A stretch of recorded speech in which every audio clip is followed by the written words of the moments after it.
diambil dari kitab Markus pasal 5 ayat 21 hingga ayat 43. Perikop yang sesuai dengan almanak gereja adalah Markus pasal 5 ayat 21 hingga ayat 43.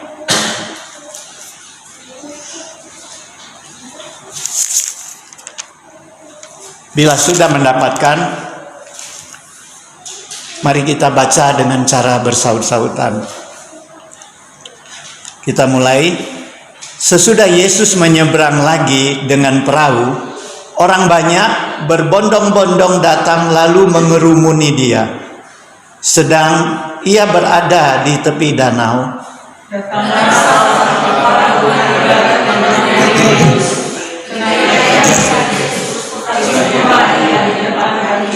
dan memohon dengan sangat kepadanya, "Anakku perempuan sedang sakit, hampir mati.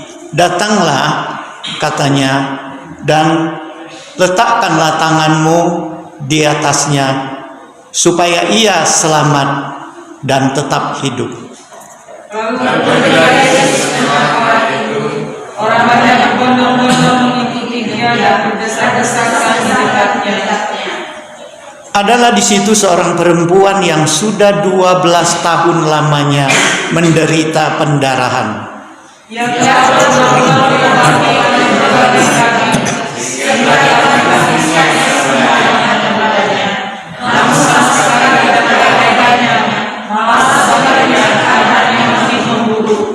Dia sudah mendengar berita-berita tentang Yesus, maka di tengah-tengah orang banyak itu, ia mendekati Yesus dari belakang dan menjamah jubahnya. Sebab katanya, seketika itu juga berhentilah pendarahannya, dan ia merasa bahwa badannya sudah sembuh dari penyakitnya. pada ketika itu Yesus mengetahui bahwa darahnya keluar dari giginya, lalu ia berkata kepada tanya, "Siapa yang menjamah jubahku?" Murid-muridnya menjawab, "Engkau melihat bagaimana orang-orang ini berdesak-desakan dekatmu, dan engkau bertanya, siapa yang menjamah aku?" Lalu ia menyaman sekelilingnya untuk melihat siapa yang telah melakukan hal itu. Perempuan itu yang menjadi takut dan gemetar ketika mengetahui apa yang telah terjadi atas dirinya, tampil dan tersungkur di depan Yesus dan dengan tulus memberitahukan segala sesuatu kepadanya. Maka perempuan itu, "Hai anakku, di mana telah menyelamatkan engkau? Pergilah dengan selamat dan sembuhlah dari penyakitmu." Ketika Yesus masih berbicara, datanglah orang dari keluarga kepala rumah ibadat itu dan berkata, "Anakmu sudah mati. Apa perlunya lagi engkau menyusah-nyusahkan guru?" Tetapi Yesus tidak menghiraukan perkataan mereka dan berkata kepada orang ibadat, "Jangan takut, percaya saja." Lalu Yesus tidak memperbolehkan seorang pun ikut serta, kecuali Petrus, Yakobus dan Yohanes, saudara Yakobus. Mereka tiba di rumah kepala banyak, dan di sana dilihatnya orang-orang itu menangis dan berkata dengan suara nyaring. Sesudah ia masuk, ia berkata kepada orang-orang itu, "Mengapa kamu ribut dan menangis? Anak ini tidak mati, tetapi tidur." Tetapi mereka mengetahukan dia, maka nasibnya semua orang itu, lalu dibawanya ayah dan ibu anak itu, dan mereka bersama-sama dia masuk ke dalam anak itu. Lalu dipegangnya tangan anak itu, katanya, "Talita kum," yang berarti, "Hai anak, aku berkata kepadamu, bangunlah." Sebab umurnya sudah 12 tahun, semua orang yang hadir sangat takut. Dengan sangat ia berpesan kepada mereka supaya jangan seorang pun mengetahui hal itu. Lalu ia menyuruh mereka memberi anak itu makan. Sekian pembacaan kita. Jemaat yang saya kasih di dalam Yesus Kristus, perikop kita sangat panjang hari ini. Di dalam perikop yang panjang ini kita melihat ada dua mujizat yang terjadi di sana. Mujizat pertama adalah anak Jairus dibangkitkan oleh Yesus. Mujizat kedua adalah perempuan yang sudah 12 tahun menderita pendarahan akhirnya disembuhkan. Nah, saudara sekalian, sekalipun kedua-dua mujizat ini terjadi karena kuasa penyembuhan dari Yesus, namun ada perbedaan di sana. Apa perbedaannya? Mujizat yang pertama adalah Yesus mengambil inisiatif. Dia datang dan membangkitkan anak Jairus. Tetapi mujizat yang kedua adalah perempuan yang menderita pendarahan itu yang mengambil inisiatif, yang mencuri dari belakang Yesus, pelan-pelan menghampiri Yesus dan menjamah jubah Yesus.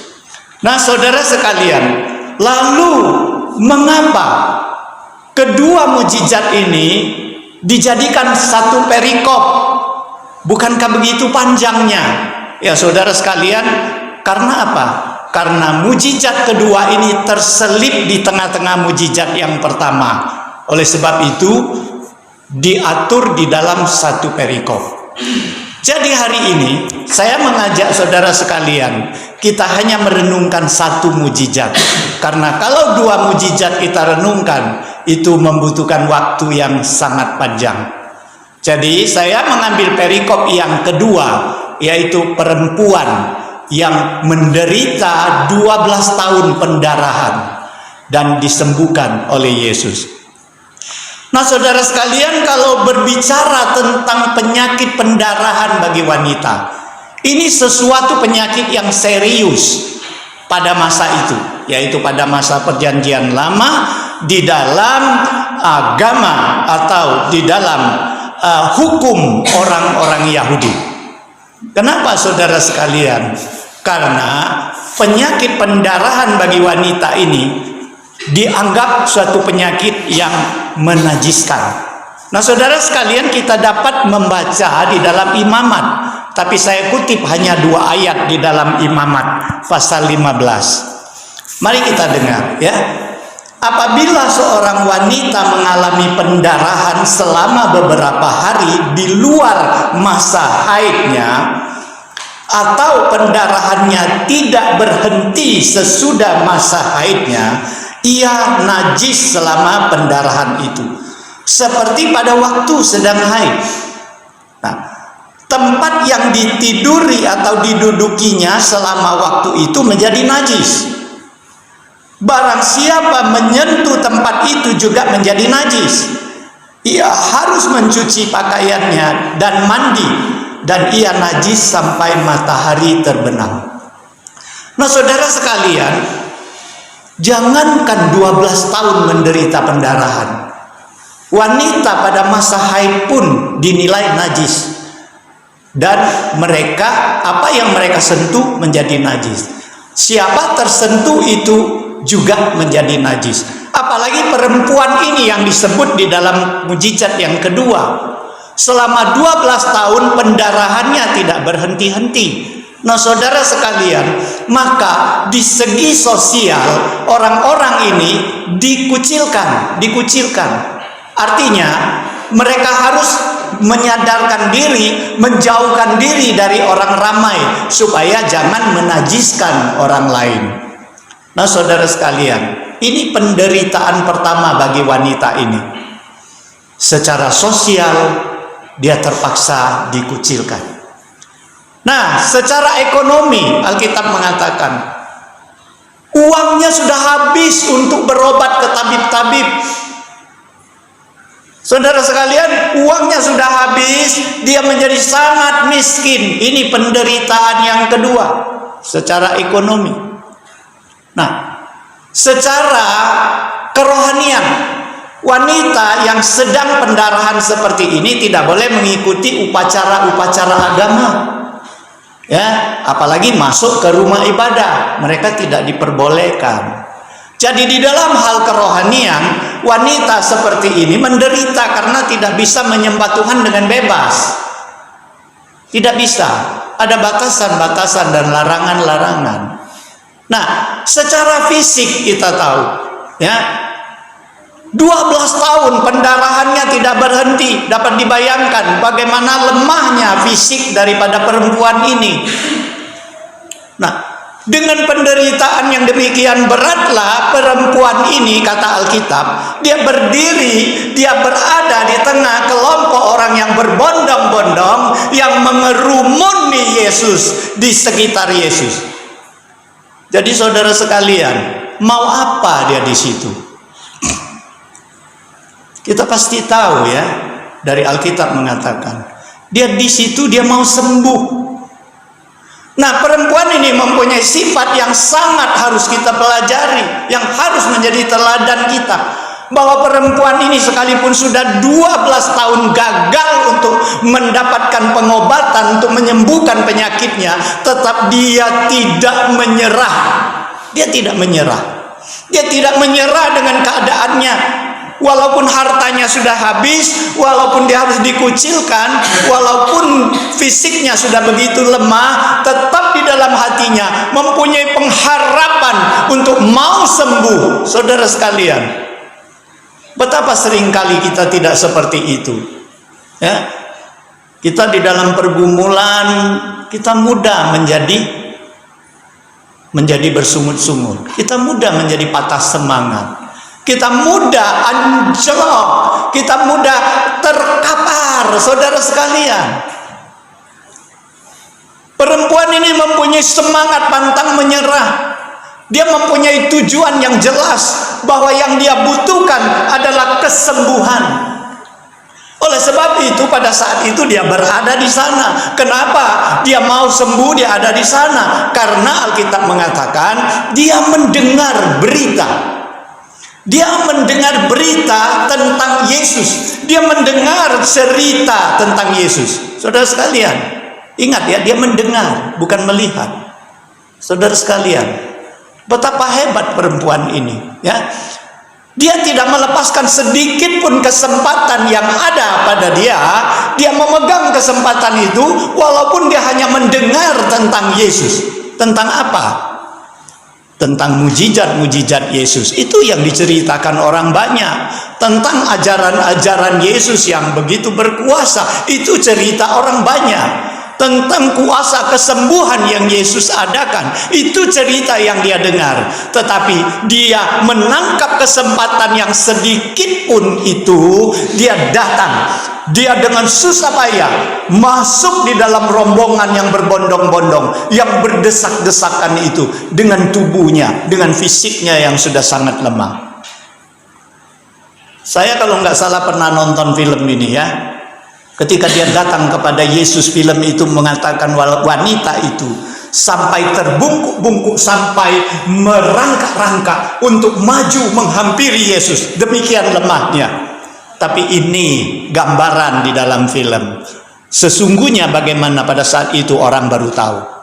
Nah saudara sekalian, yang jelas wanita itu dalam kondisi yang sangat lemah. Dia tidak patah semangat. Dia mengambil kesempatan yang sedikit saja. Dan dia mempunyai iman. Dia percaya. Dia dengar dan percaya.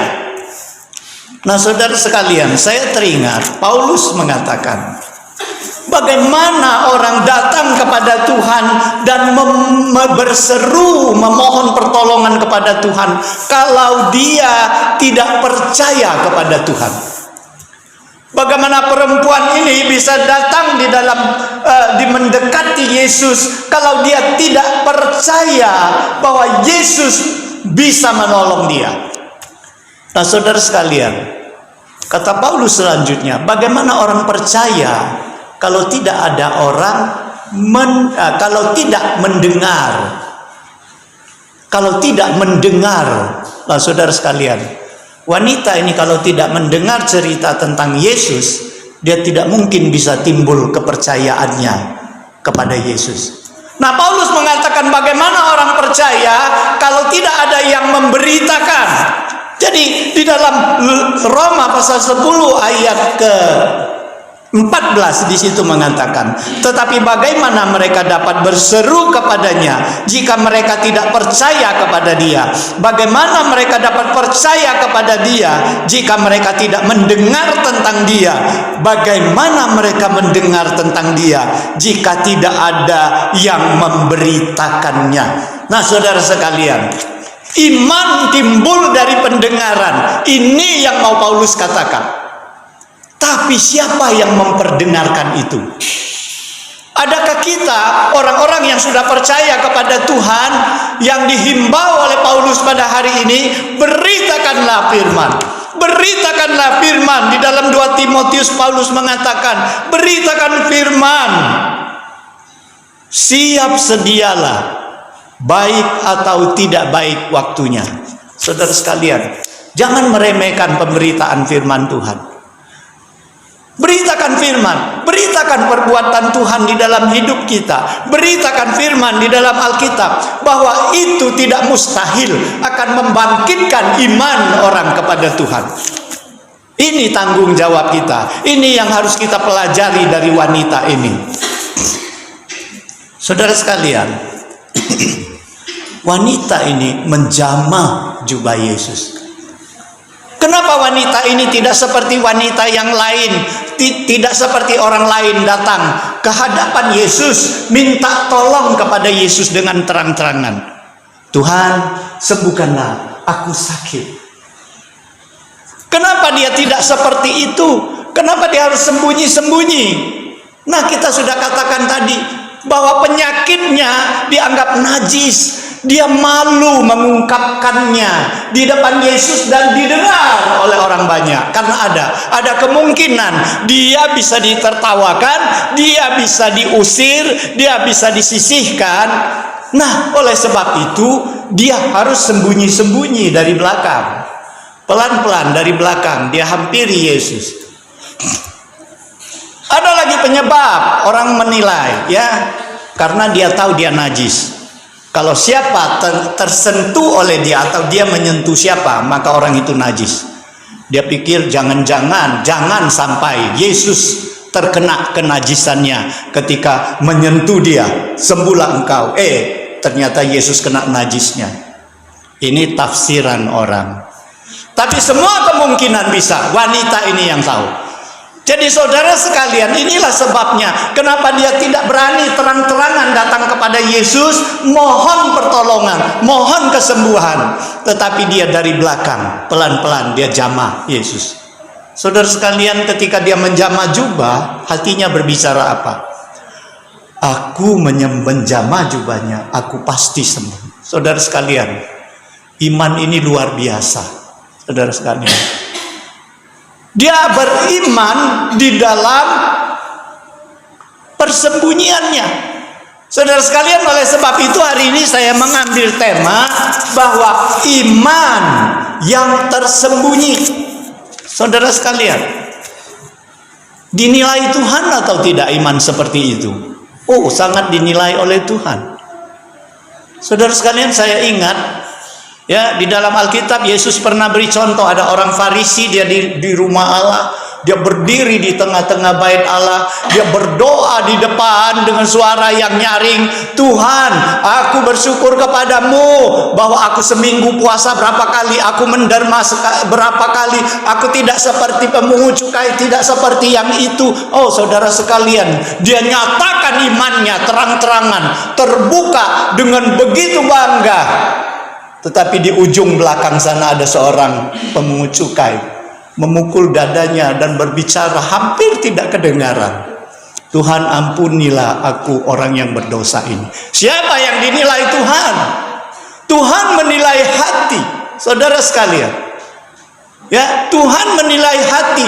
wanita ini walaupun tidak sepatah pun yang dia keluarkan menyatakan imannya yang menggebu-gebu, tetapi dengan perbuatannya, dengan tersembunyi dia menjamah jumah Yesus, hatinya dengan suatu keyakinan bahwa Yesus pasti akan menyembuhkan dia. Itu dinilai Tuhan. Itu yang menyebabkan Tuhan memberikan kesembuhan kepadanya.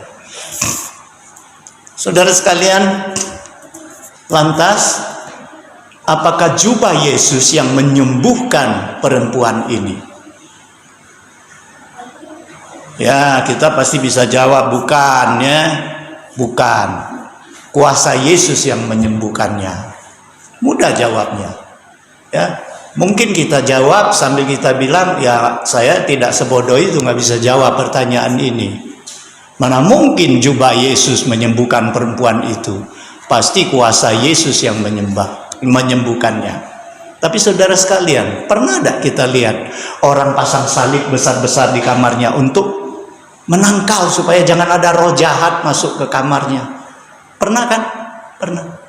Ada orang nggak bisa tidur, dia taruh Alkitabnya di pinggir bantalnya, di pinggir bantal, supaya dia bisa tidur nyenyak. Kemana-mana kalau ada tempat yang mengerikan, dia bawa salib supaya setan itu takut. Saudara sekalian, kami punya pengalaman ketika mama kami, istri saya sakit di Jakarta. Seorang rohaniawan Katolik. Oh, dia jadikan ayat Alkitab sebagai jimat. Kalau orang sakit datang kepada dia bilang, pagi baca Mazmur ayat ini, pasal ini, ayat ini.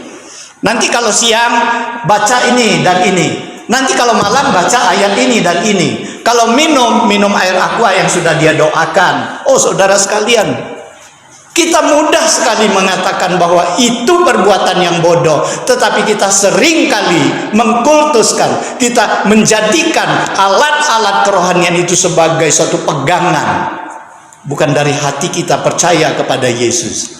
Nah saudara sekalian, jelas bukan jubah itu yang menyembuhkan, ujung jubah itu yang menyembuhkan perempuan ini, tetapi kuasa yang keluar dari Yesus. Nah saudara sekalian, lantas apa maksud Yesus ketika Yesus berkata kepada murid-muridnya, siapa yang menjamah aku? Siapa yang menjamah aku? Murid-muridnya protes kan? Loh Tuhan, begitu banyak orang berdesak-desakan, jangankan menjamah, nyenggol-nyenggol pun banyak. Mana tahu kami siapa begitu banyak orang. Kok kamu tanya siapa yang menjamah aku? Tetapi Yesus tegaskan, siapa yang menjamah aku? Karena ada tenaga yang keluar dari aku. Saudara sekalian, dari perkataan ini saya merenungkan ada satu kebenaran. Nggak tahu kita bisa terima atau tidak.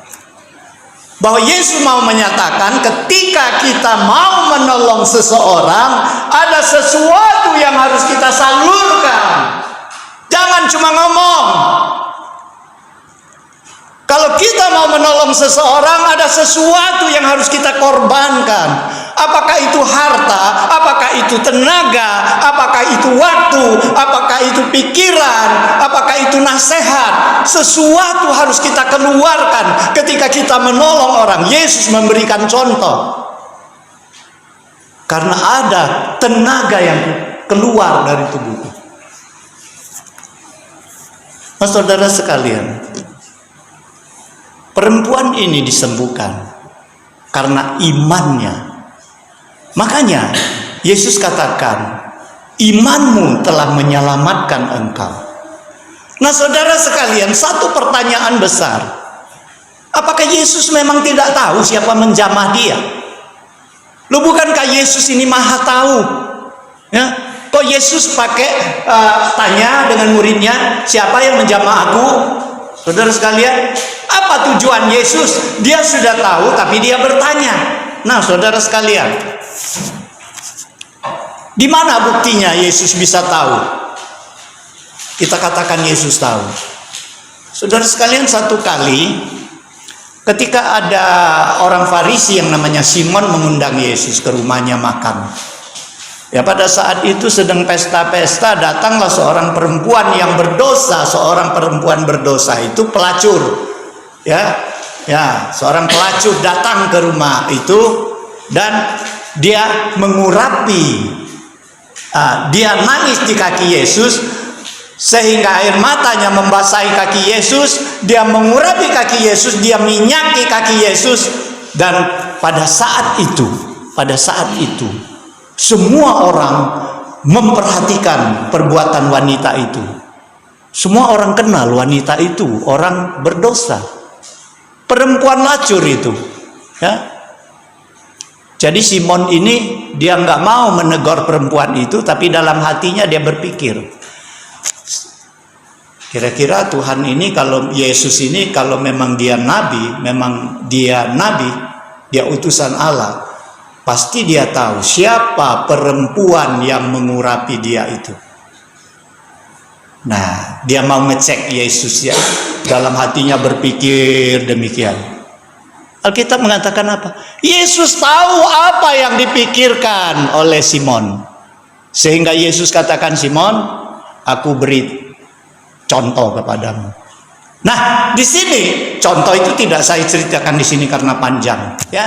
Tapi di sini Alkitab mengatakan bahwa isi hati manusia, walaupun tidak diungkapkan, Yesus tahu apa yang dipikirkan. Satu kali orang Farisi, ya, ahli-ahli Taurat ini mau menjebak Yesus. Mereka bertanya kepada Yesus, apakah mereka harus bayar pajak kepada kaisar? Ini bertanya ya. Tapi di balik pertanyaan mereka ada siasat dalam hatinya. Siasatnya apa?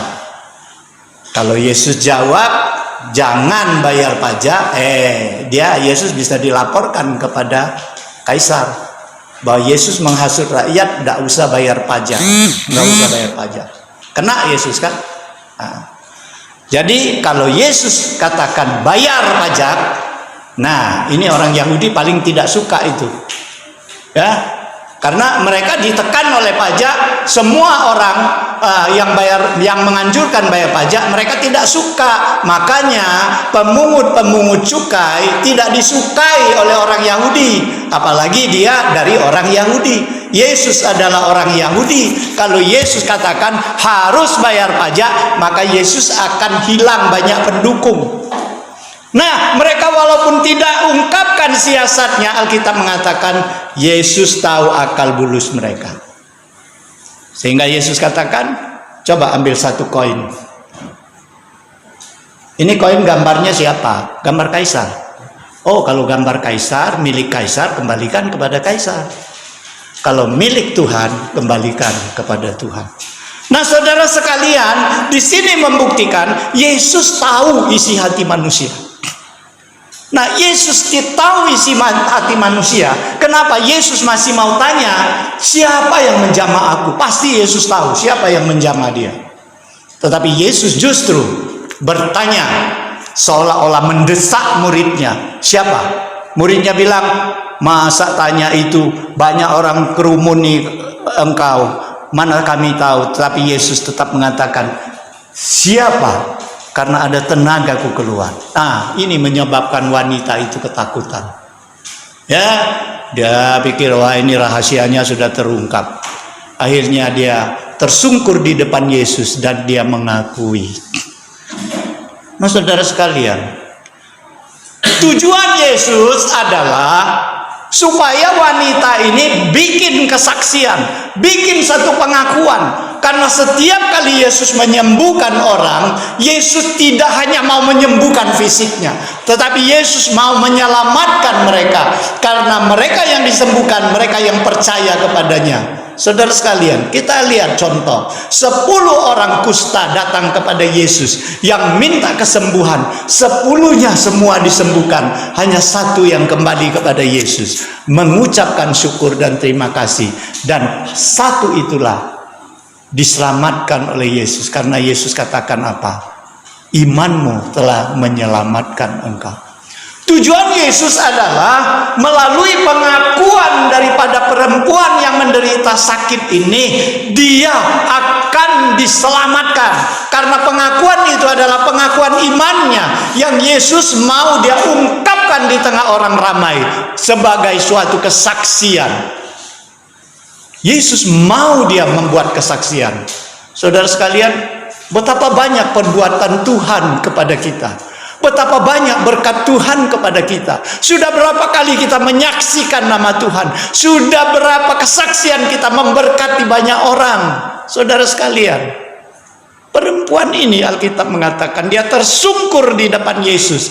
Dan dia mengaku dengan tulus dan benar. Saudara sekalian, apa yang dia alami, sakit apa yang dia derita, apa yang dia dapatkan dari Yesus, menjamah jubah Yesus. Saudara sekalian, sehingga ini menjadi berkat. Buktinya di mana, saudara sekalian? Ada buktinya. Ya, saya bacakan di dalam Matius pasal 14 ayat 35 dan 36. Ingat ya, Matius pasal 14. Jangan kita katakan peristiwa yang kita baca di Markus, karena ada paralel alat ini ayatnya di Matius. Tapi pasalnya di bawah sebelum pasal 14. Berarti kejadiannya sebelum kejadian ini. Nah, saudara sekalian, apa yang ditulisnya di situ? Ketika Yesus dikenal oleh orang-orang di tempat itu, mereka memberitahukannya ke seluruh daerah itu. Maka semua orang yang sakit dibawa kepadanya. Mereka memohon supaya diperkenankan menjamah jubahnya, dan semua orang yang menjamahnya menjadi sembuh. Saudara sekalian, ini akibat daripada kesaksian perempuan ini, memberikan teladan dan contoh, sehingga di belakang hari dalam peristiwa yang kemudian itu orang banyak datang. Yesus tidak bisa meladeni begitu banyak orang, sehingga mereka minta supaya Yesus perkenankan mereka jamah jubahnya. Tentu seperti perempuan ini tadi. Dan Alkitab mengatakan ketika mereka menjamah, semuanya disembuhkan oleh Tuhan. Nah, saudara sekalian, inilah kesaksian, inilah kekuatan daripada kesaksian. Jadi jangan hemat kesaksian. Ingatlah, setiap kita mungkin tidak bisa khotbah di sini semuanya. Tapi ingat, setiap kita pasti bisa menceritakan pengalaman hidup kita. Apa yang telah Tuhan perbuat di dalam hidup kita, ceritakan. Maka itu akan memberkati banyak orang. Itu akan menguatkan iman mereka. Dan itu akan membuat mereka lebih diberkati oleh Tuhan lagi. Akhirnya saudara sekalian, kita akan merenungkan lebih dalam lagi tentang perkataan murid-murid Yesus. Murid-murid Yesus ketika menjawab Yesus, apa? Tuhan, begitu banyak orang berkerumun, berdesak-desakan. Bagaimana mungkin engkau bertanya siapa yang menjamah engkau? Saudara sekalian, pasti banyak orang sudah terjamah, sudah menjamah jubah Yesus. Jangankan menjamah, saya katakan tadi, mungkin tubuhnya sudah menyentuh Yesus. Mungkin banyak mereka sudah berkontak badan dengan Yesus karena begitu berdesakan-desakan orang. Tetapi kenapa hanya perempuan ini yang mendapat berkat, mendapat kesembuhan, mendapat kemurahan daripada Tuhan? Kenapa orang banyak itu yang tersentuh jubahnya, yang tersentuh badannya, tidak mendapat apa-apa? Saudara sekalian, di sini perenungan bagi kita. Mereka, orang banyak itu hanya menyentuh secara fisik murni. Biasalah senggol-senggolan ya. Secara fisik murni. Tetapi perempuan ini menyentuh Yesus bukan secara fisik saja dia menyentuh jubahnya, tetapi dia menyentuh Tuhan dengan imannya, dengan kerohaniannya. Saudara sekalian, jadi kita jangan hanya menjadi anggota gereja, jangan hanya ada di KTP kita adalah anggota, adalah orang Kristen. Itu tidak cukup, saudara sekalian. Ya, di dalam hidup kita, kerohanian kita, kita harus ada kontak dengan Tuhan Yesus bila kita ingin mendapatkan berkat-Nya. Jangan harap kita dapat berkat sekalipun kita berpuluh-puluh tahun jadi jemaat. Kalau kita tidak pernah kontak fisik, tidak pernah kontak rohani dengan Tuhan. Oleh sebab itu, jalinlah hubungan yang akrab dengan Tuhan, sehingga kita boleh merasakan berkat-Nya yang berlimpah. Jangan hanya jadi anggota, ya, jangan hanya jadi kontak fisik saja, tetapi kerohanian kita harus menjalin hubungan akrab dengan Tuhan. Baru kita akan merasakan berkat Tuhan yang berlimpah. Semoga firman Tuhan hari ini melalui mujizat perempuan yang menderita penyakit pendarahan selama 12 tahun ini, kita diberkati. Bukan saja dia yang diberkati, kita diberkati. Mari kita berdoa.